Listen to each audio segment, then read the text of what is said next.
안녕하세요. 슬픔이 얼마나 조용히 마음을 지배하려 하는지 생각해 본 적이 있습니까? 슬픔은 소리를 지르며 오지 않습니다. 천천히 다가와 생각을 차지하고 마음을 흔들고 결정을 대신하려 합니다. 그래서 중요한 질문이 생깁니다. 슬픔이 찾아올 때 누가 마음을 다스리고 있는가? 성경에는 어려운 환경 속에서도 내면을 빼앗기지 않았던 사람들이 등장합니다. 요셉은 배신과 억울함을 겪었고, 다윗은 깊은 낙심과 두려움을 경험했습니다. 그러나 그들을 무너지게 하지 않은 것이 있었습니다. 슬픔이 없어서가 아닙니다. 방향이 있었기 때문입니다. 문제는 슬픔을 느끼느냐가 아니라 그 슬픔을 어떻게 다루느냐에 있습니다. 성경은 분명히 말합니다. 슬픔을 이길 수 있는 길이 있으며 그 길은 현실을 부정하지도 마음을 굳게 만들지도 않습니다. 끝까지 함께한다면 오늘의 메시지를 통해 요셉의 삶 속에서 나타난 그 길이 지금도 왜 유효한지, 그리고 어떻게 적용할 수 있는지를 자연스럽게 보게 될 것입니다. 이제 말씀으로 들어가겠습니다. 요셉이 17살이 되었을 때 그는 형제들과 함께 양떼를 치고 있었습니다. 아직 매우 어린 나이였고 아버지의 아내들인 비라의 아들들과 실바의 아들들과 함께 지내고 있었습니다. 그리고 요셉에게는 이미 분명한 특징이 있었습니다. 그는 잘못된 것을 외면하지 않았습니다. 그는 보고 좋지 않은 소식이라도 아버지에게 전했습니다. 오늘 나는 당신과 함께 아직 이야기의 중심에 있는 것처럼 보이지 않는 한 사람의 일관성에 대해 말하고 싶습니다. 성경을 주의 깊게 보면 이 이야기가 시작될 때 이것은 야곱의 이야기라고 말합니다. 그런데 묘한 질문이 생깁니다. 야곱의 이야기라면 왜 중심에는 요셉이 등장할까요? 자세히 보지 않으면 당신은 이렇게 생각할지도 모릅니다. 이건 야곱의 이야기구나. 그렇다면 왜 야곱이 17살이었을 때가 아니라 요셉이 17살일까요? 성경은 분명히 이야기의 주인을 야곱이라고 말하면서도 그 이야기를 요셉의 삶을 통해 풀어갑니다. 요셉은 17살이었습니다. 아직 완전히 성숙한 사람이 아니었습니다. 그의 이야기는 더 나중에 시작되어도 될 것처럼 보입니다. 책임을 짊어질 나이가 되었을 때, 성숙해졌을 때 말입니다. 그러나 성경은 그렇게 하지 않습니다. 성경은 요셉의 이야기를 아버지의 이야기와 엮어서 시작합니다. 그의 나이, 그가 있던 환경, 그가 얼마나 젊었는지, 그리고 그가 누구와 함께 있었는지를 분명히 드러냅니다. 요셉은 매일 하나님을 기쁘시게 하지 않는 행동을 하는 형들과 함께 살고 있었습니다. 그는 부패한 환경, 나쁜 본보기가 가득한 자리 안에 있었습니다. 그럼에도 불구하고 이 젊은이의 삶에서 가장 두드러지는 것은 일관성입니다. 아브라함은 위대한 순간을 살았지만 동시에 깊은 혼란의 순간도 겪었습니다. 이삭은 놀라운 은혜를 경험했지만 스스로 만든 어려움도 겪었습니다. 야곱은 속임과 갈등, 잘못된 선택의 결과를 오래 짊어지고 살았습니다. 그러나 요셉은 다릅니다. 그의 삶에는 흔들리지 않는 리듬이 있습니다. 환경에 따라 변하지 않는 중심이 있습니다. 환경이 좋든 나쁘든 자유인이든 종이든 자기 땅에 있든 이집트에 있든 보디발의 집에 있든 감옥에 있든 요셉은 변하지 않습니다. 그는 절제된 사람이고 견고하며 주변에 의해 흔들리지 않는 사람입니다. 요셉의 외적인 환경은 바뀌어도 그의 중심은 흔들리지 않습니다. 이야기를 이끄는 것은 환경이 아니라 그의 내면입니다. 이 점이 나를 깊이 붙잡습니다. 나 역시 사역을 시작했을 때 자원이 많지 않았습니다. 작은 땅을 하나 마련했지만 거의 모든 것을 새로 만들어야 했습니다. 도구를 사야 할 때 형편은 매우 제한적이었습니다. 나무를 자르고 지붕을 만들어야 했지만 내가 살 수 있었던 것은 톱 하나뿐이었습니다. 그것이 당시 내가 가진 전부였고 그만큼의 힘이었습니다.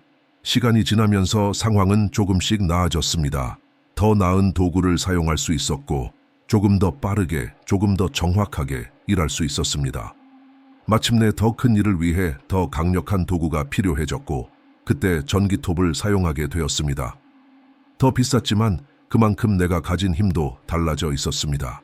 가진 자원이 정확도와 속도, 결과를 결정했습니다. 그리고 바로 이것이 지금 당신에게 전하고 싶은 이야기입니다. 완전함에 대한 이야기입니다. 오랫동안 잘못 이해되어 왔던 진리에 대한 이야기입니다.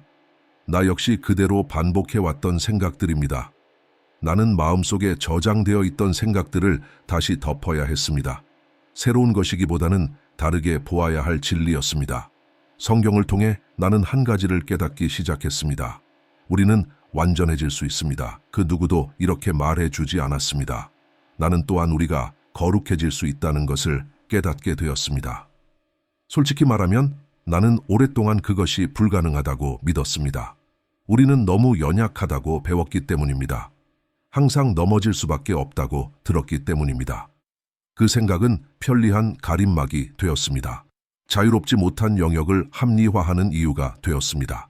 인간이라는 이유로 변화가 불가능하다고 여겼습니다.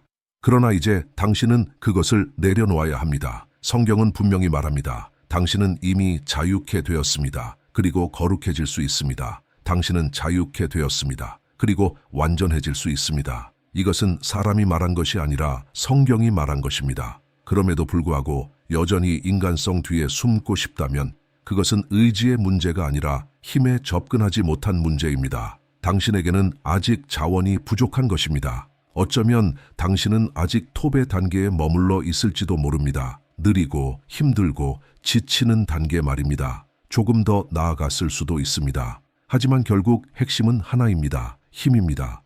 지속적인 어려움이 있다면 그것은 힘이 부족하기 때문입니다. 성경이 가능하다고 말하는 것을 이기지 못하는 이유는 허락이 없어서가 아니라 접근이 없기 때문입니다. 그리고 그 힘은 돈을 요구하지 않습니다. 지위를 요구하지 않습니다. 친밀함을 요구합니다. 하나님께 가장 가까이 머무는 것입니다. 이제 나는 새 구절을 통해 이 진리를 보여주려고 합니다. 그리고 다시 창세기로 돌아갈 것입니다. 먼저 요한복음 8장 11절을 봅시다. 여자가 대답합니다. 주여, 아무도 없습니다. 그때 예수님께서 말씀하십니다. 나도 너를 정죄하지 않는다. 가라. 그리고 다시는 죄를 짓지 말라. 여기서 잠시 멈추어 봅시다. 이 말은 무엇입니까? 이 장면은 어떤 의미입니까? 예수님은 수치와 두려움 속에 서 있는 한 사람을 바라보십니다. 그녀를 죽음에서 건져내시고 고발자들로부터 보호하신 후 이렇게 말씀하십니다. 가라. 그리고 죄를 짓지 말라. 어떻게 죄를 짓지 않을 수 있습니까? 정말로 가능한 일입니까? 예수님이 과장하신 것입니까? 아니면 거짓말하신 것입니까? 우리 마음속에는 이런 생각이 떠오릅니다. 나는 멈출 수 없다. 그러나 바로 그 믿음이 문제의 핵심입니다.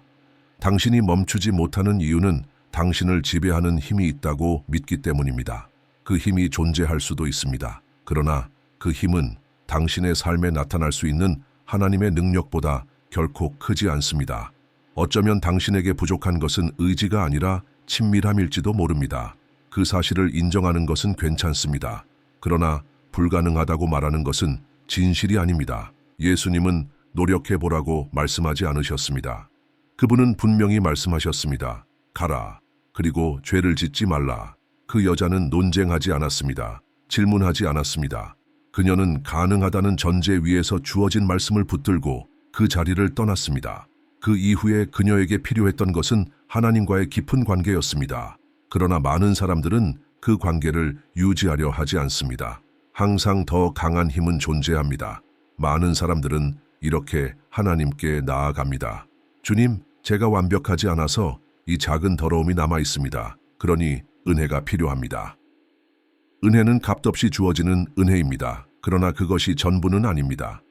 은혜는 능력을 주는 힘이기도 합니다. 은혜는 당신에게 접근하여 이길 수 있는 자원을 공급하는 능력입니다.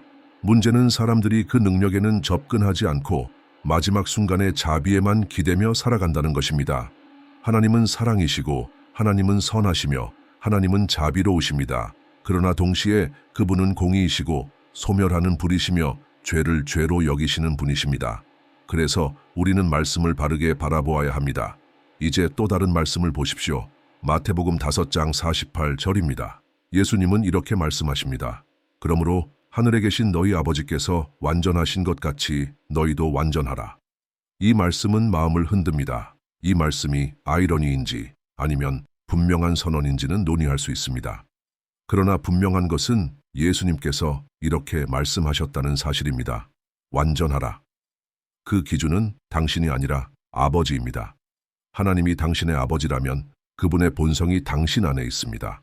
그리고 그 본성과 함께 이 삶을 살아갈 능력도 주어집니다.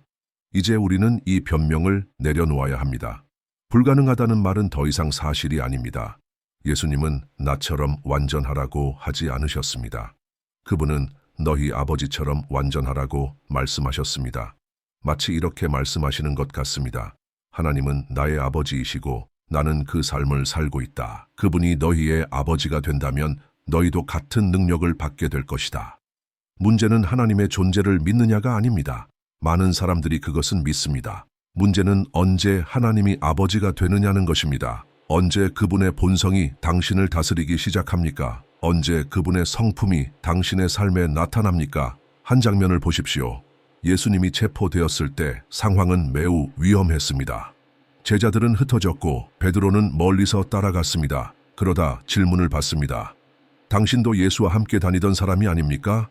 베드로는 부인합니다. 아닙니다. 다시 묻자 그는 또 부인합니다. 그러나 결국 누군가 말합니다. 아무리 부인해도 소용없습니다. 당신의 말투, 당신의 태도, 당신의 행동이 그분과 함께 있었다는 것을 드러내고 있습니다. 마치 이렇게 말하는 것 같습니다. 그분의 DNA가 당신 안에 있습니다. 그런데 오늘날에는 하나님은 내 아버지다 라고 말하면서도 삶에서는 아무런 닮음이 보이지 않는 사람들이 많습니다. 바로 여기서 우리는 아주 중요한 사실을 마주하게 됩니다. 성경은 말합니다. 고린도전서 11장 1절입니다. 내가 그리스도를 본받는 것 같이 너희도 나를 본받으라. 이 말씀을 천천히 생각해 보십시오. 사도 바울은 아주 분명한 말을 하고 있습니다. 예수님은 죽으셨고 당신은 더 이상 그분을 육신으로 볼 수 없습니다. 그래서 바울은 말합니다. 나를 보십시오. 내 삶을 보십시오. 그리고 당신이 나를 본다면 내가 누구를 본받고 있는지 보게 될 것입니다. 그렇다면 질문이 생깁니다. 어떻게 사람이 예수님을 본받을 수 있습니까? 그분이 하신 일을 같이 살아내는 것입니다. 그러나 당신은 이렇게 말할 수 있습니다. 그건 불가능합니다. 완전해질 수는 없습니다. 하지만 성경은 불가능하다고 말하지 않습니다. 오히려 성경은 가능하다는 증거를 여러 곳에서 보여줍니다. 어쩌면 그 능력에 접근하기 위한 대가가 당신이 감당하고 싶지 않은 것일 수도 있습니다. 그 점은 이해할 수 있습니다. 그러나 불가능하다고 말하는 것은 진실이 아닙니다. 환경이 당신을 지배한다고 말하는 것도 성경의 가르침이 아닙니다. 당신은 환경에 따라 색이 바뀌는 존재입니까? 주변이 바뀌면 당신도 바뀝니까? 사람들의 말이 바뀌면 당신의 말도 바뀝니까? 그것이 성경이 말하는 삶은 아닙니다. 바울은 정반대를 말하고 있습니다. 어쩌면 당신은 이런 말씀을 떠올렸을지도 모릅니다. 선한 사람은 없다. 맞는 말입니다. 부자 청년이 예수님께 선한 선생님이라고 말했을 때 예수님은 이렇게 말씀하셨습니다. 어찌하여 나를 선하다 하느냐? 선한 이는 오직 하나님뿐이다. 그러므로 분명히 합시다. 나는 당신이 스스로 선해질 수 있다고 말하는 것이 아닙니다. 내가 말하는 것은 당신이 삶의 주변 환경을 다스릴 수 있다는 것입니다. 당신은 자신의 연약함을 인식할 수 있습니다. 그러나 당신이 다스려야 할 것에 지배당해서는 안 됩니다. 요셉의 이야기를 보십시오. 그는 일관되었습니다. 요셉은 17살이었습니다. 그가 있던 곳은 어디였습니까? 부패한 환경이었습니다. 형제들은 하나님을 기쁘시게 하지 않는 행동을 했고 하나님을 기쁘시게 하지 않는 말을 했고 하나님을 기쁘시게 하지 않는 것들을 사용했습니다. 요셉도 그 자리에 있었습니다. 그러나 요셉은 그들처럼 말하지 않았고 그들처럼 행동하지 않았고 그들처럼 살지 않았습니다.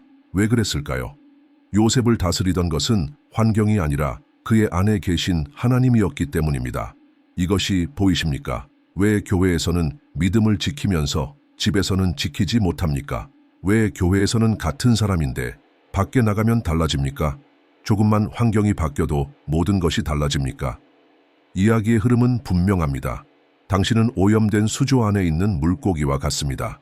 교회라는 공간에 오면 산소가 공급됩니다. 먹이를 받습니다. 회복됩니다. 그리고 다시 원래의 수조로 돌아갑니다.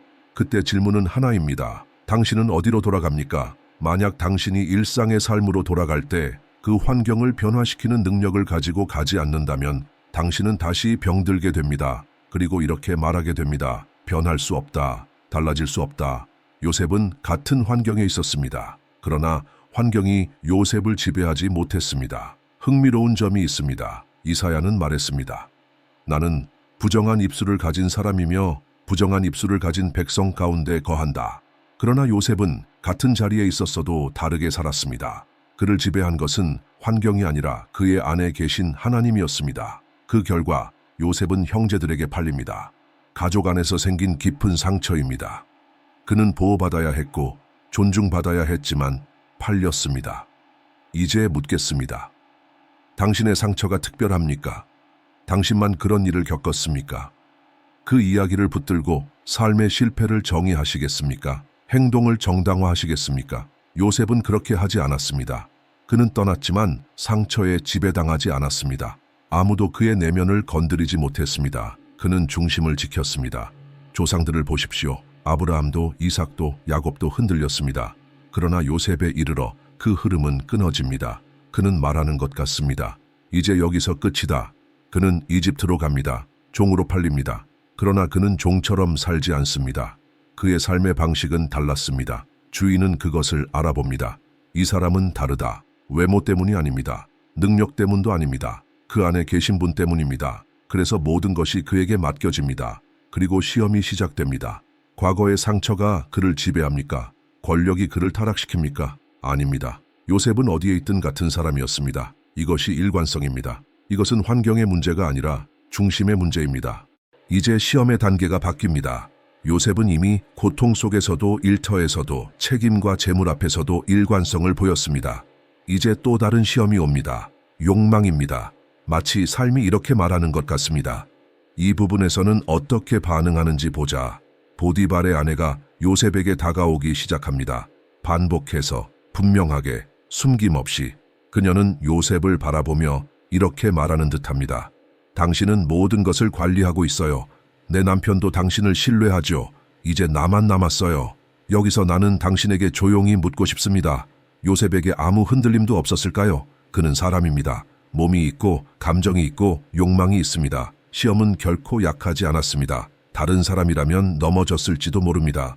성경은 그런 이야기도 숨기지 않습니다. 그러나 요셉은 넘어지지 않았습니다. 그 이유는 아무 감정도 없어서가 아닙니다. 그는 자신의 감정을 다스렸기 때문입니다. 그의 안에는 분명한 음성이 있었습니다. 이것은 아니다. 또 다른 음성은 끊임없이 유혹했습니다. 그러나 요셉은 밖에서 들려오는 소리가 아니라 안에서 울리는 음성에 순종했습니다. 거절은 또 다른 위험을 불러옵니다. 상처 입은 자존심입니다. 거절당한 여인은 함정을 만듭니다. 요셉의 옷을 붙잡고 그를 거짓으로 고발합니다. 보디발이 돌아왔을 때 요셉은 자신을 변호할 길이 없습니다. 그리고 그는 감옥으로 보내집니다. 이 지점에서 많은 사람은 말합니다. 나는 여기서 무너졌을 것이다. 그러나 요셉은 무너지지 않습니다. 그는 감옥에 들어가지만 감옥이 그의 안으로 들어오지는 않습니다. 환경은 바뀌었지만 그의 중심은 변하지 않습니다. 그는 분노하지 않고 쓰러지지 않고 타락하지 않습니다. 요셉은 어디에 있든 같은 사람이었습니다. 그 이유는 분명합니다. 그를 규정한 것은 환경이 아니라 그의 안에 계신 하나님이었기 때문입니다. 이후 그는 높은 자리로 올라갑니다. 이제 시험은 권력입니다. 그는 이집트의 두 번째 권력자가 됩니다. 그러나 그는 고통을 이용하지 않습니다. 위기를 악용하지 않습니다. 공의로 다스립니다. 생명을 보존합니다. 가정을 이루고 자녀를 낳고 삶을 세웁니다. 그러나 가장 어려운 시험이 마침내 찾아옵니다. 과거입니다. 형제들이 찾아옵니다. 그를 배신한 사람들, 그를 팔아넘긴 사람들, 그를 상처 입힌 사람들입니다. 과거는 약하게 오지 않습니다. 고통을 안고 옵니다. 요셉은 그 힘을 느낍니다. 처음으로 그도 흔들립니다. 형제들을 고발하고 가두게 합니다. 이것은 그를 약하게 만들지 않습니다. 그를 인간답게 만듭니다. 그러나 시간이 지나자 밖의 힘은 약해지고 안의 중심이 다시 자리 잡습니다. 분노는 사라지고 하나님의 움직임이 시작됩니다. 요셉은 형제들을 풀어주고 그들을 부릅니다. 그리고 말합니다. 내가 누군지 알겠느냐? 그들은 그를 이집트의 총리로만 압니다. 그러나 요셉은 말합니다. 내가 요셉이다. 그 구덩이의 요셉, 타협하지 않았던 요셉, 배신도 불의도 권력도 그를 바꾸지 못했습니다. 그는 밖의 것이 안의 것을 지배하지 못하게 했습니다. 오늘날 거룩함을 어리석음이라 부르고 충성을 약함이라 부르는 세상에서 요셉의 삶은 다른 길이 가능하다는 것을 조용히 증명합니다. 요셉은 형제들에게 분명히 말합니다. 나다. 그 순간 형제들은 자신들이 한 일을 모두 떠올립니다. 그러나 요셉은 차분하게 이어서 말합니다. 두려워하지 마라. 나는 여전히 같다. 배신이 나를 바꾸지 못했다. 불의가 나를 바꾸지 못했다. 돈도 나를 바꾸지 못했다. 욕망도 나를 바꾸지 못했다. 나를 잊은 사람도 나를 바꾸지 못했다. 왜냐하면 나는 밖의 것에 의해 움직이는 사람이 아니기 때문이다. 나는 내 안에 모든 것을 다스리는 분을 모셨다. 안의 질서가 바로 서면 밖의 모든 것도 제자리를 찾는다. 요셉은 형제들에게 말합니다. 아버지를 데려오라. 그들은 야곱에게 가서 믿기 어려운 소식을 전합니다. 죽은 줄 알았던 아들이 살아있다는 것, 아니 살아있을 뿐 아니라 세워져 있다는 것. 여기에는 깊은 진리가 있습니다. 하나님은 요셉을 지키셨을 뿐 아니라 요셉을 통해 그를 해쳤던 가족까지 살리셨습니다. 이제 나는 당신에게 솔직히 말하고 싶습니다. 핑계를 멈추어야 합니다. 나는 못한다. 늘 이 지점에서 무너진다. 의식하기도 전에 이미 그렇게 된다. 유혹이 없다고 말하는 것이 아닙니다. 유혹은 있습니다. 문제는 그것이 당신을 다스리느냐는 것입니다. 만약 그렇다면 안의 질서가 무너진 것입니다. 이기는 것은 쉽지 않습니다. 원래 그렇습니다. 그러나 가능하지 않은 것도 아닙니다. 많은 사람들은 죄를 이기기보다 설명하는 데 익숙합니다. 행동을 바꾸기보다 이유를 찾습니다. 그리고 가문과 과거 뒤에 숨습니다. 그러나 요셉은 그 흐름을 끊었습니다. 그는 말하는 것 같습니다. 여기서 끝이다.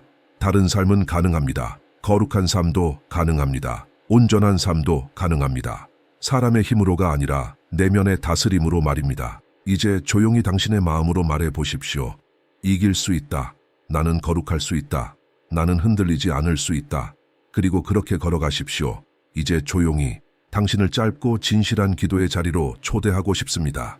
가능하다면 지금 이 순간 호흡을 가다듬고 마음을 열어주십시오. 주님, 지금 이 사람을 찾아와 주십시오. 지친 마음을 아시고 말하지 못한 싸움을 아시며 환경이 마음을 흔들었던 모든 순간을 주님은 알고 계십니다. 성령의 임재로 내면의 질서를 세워주시고 마음의 주권을 회복하게 하시며 요셉처럼 흔들리지 않는 삶을 살 수 있도록 힘을 주십시오. 주님, 배신의 상처가 있던 곳에는 치유를, 불의가 있었던 자리에는 평안을, 넘어졌던 자리에는 새 시작을 허락해 주십시오.